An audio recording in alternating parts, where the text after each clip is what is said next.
John and Dom Wright. And one of you, which one's had cancer? Which one? I've had cancer. And that's Dom. John. John, forgive me, John. Very confusing. John, you're the oldest brother. I'm the youngest. You're the youngest. John. The other one's just had a hard paper round. John, well, to highlight this cancer that you have, double cancer survivor, we call you. In what ways did this cancer materialise for you? Well, in 2007, I just graduated from university. I started a good job in the city. I fell in love with a beautiful lady, and I had a voice in my head telling me something wasn't quite right. I had a dull ache in my right testicle. It wasn't too much that you'd really worry about, but this voice in my head grew more intense, and I went to the doctor, who was quick to brush it off as probably nothing to worry about. So I left it a couple of months and then insisted on a scan, which revealed a tumour. So, well, I have to say, if that was the situation with me and you had treatment then obviously for that and everything's okay, you've got the fingers crossed, well done to you.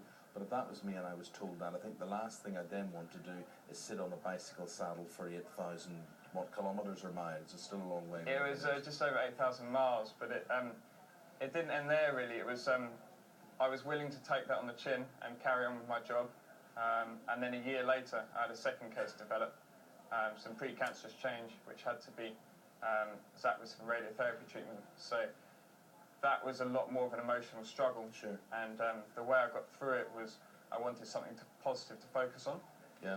So I set a goal to cycle around the Tropic of Cancer in aid of cancer awareness. Well, that was very clever. That was very clever. We're going to show some of the route here because, Dom, you can talk us through some of the famous sites that you come across. You get to Monaco, for instance, and did you go around the racetrack? Yeah, we actually managed to, we got into Monaco late one evening and we managed to duck down onto the racetrack, and we actually followed the racetrack through some of the famous sites. So that was pretty amazing. Well, there's nothing much else in Monaco, is there, except the race? I mean, it is. It's 1.5 miles square or something. It's so small, actually. You're faster on a bike than in a car. So we took great delight overtaking the Porsches and Lamborghinis in the tunnels. And then you got to the pyramids as well. Yeah, we got all the way there.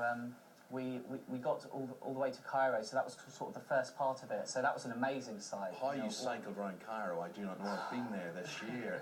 It's a madhouse, terrifying. Isn't it? Yeah. It's incredible. Absolutely terrible. Are there any traffic lights in Cairo? If there were, I didn't see it. If there were, they ignore them. They ignore them. And then we look at the route again. I mean, this goes on. This Tropic of Cancer, you hit the line and you go down there to Dubai, for instance, and then, John, where else? Where else did you go? After Dubai, we actually went into Bombay in India, and then we went due east across Asia pretty much, very close to the tropic, all the way to Kolkata. So we had a very special time in India. We had some friends helped us out there. The key objective of this trip is to raise awareness over the importance of early cancer detection. So we were fortunate enough to go to a cancer hospital in Raipur. It's obviously a developing market, so there was a lot of work going on there. We had a chance to meet some cancer doctors. We had a chance to speak in front of a lot of people, have a lot of press. So we went. I think it is just amazing to see how you've turned such a negative thing into such a crusade, such positivity. Absolutely. And whilst perhaps we can understand your motivation, your poor brother, who's minding his own business, and you bring him in. That's a good brother to have, I would have thought. Well, unfortunately, he has a terrible sense of direction, so he needed someone to point him in the right way. But it's one thing that I could do to support a younger brother who, sure. who was suffering with cancer. But I suppose it's not just a brother we're talking about here. We're talking about all men, and this is what your awareness is about. No? Yeah, absolutely. I think.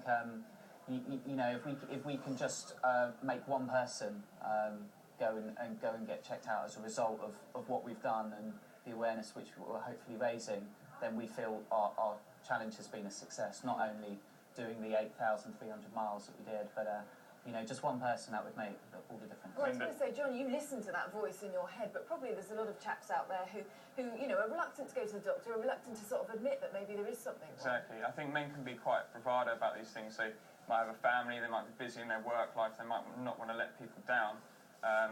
But the key facts we're looking at is that in a third of all cases of testicular cancer, it's already spread by the time of diagnosis. So that makes it a lot harder to treat. But if it is caught early, it's 99% curable. Well, So, that's the and message. you can carry on with a normal life. I feel now that I'm stronger than I was before, and yeah. Well, they're only home a couple of days, we do have to say, as you can probably guess by the state of John's shirt.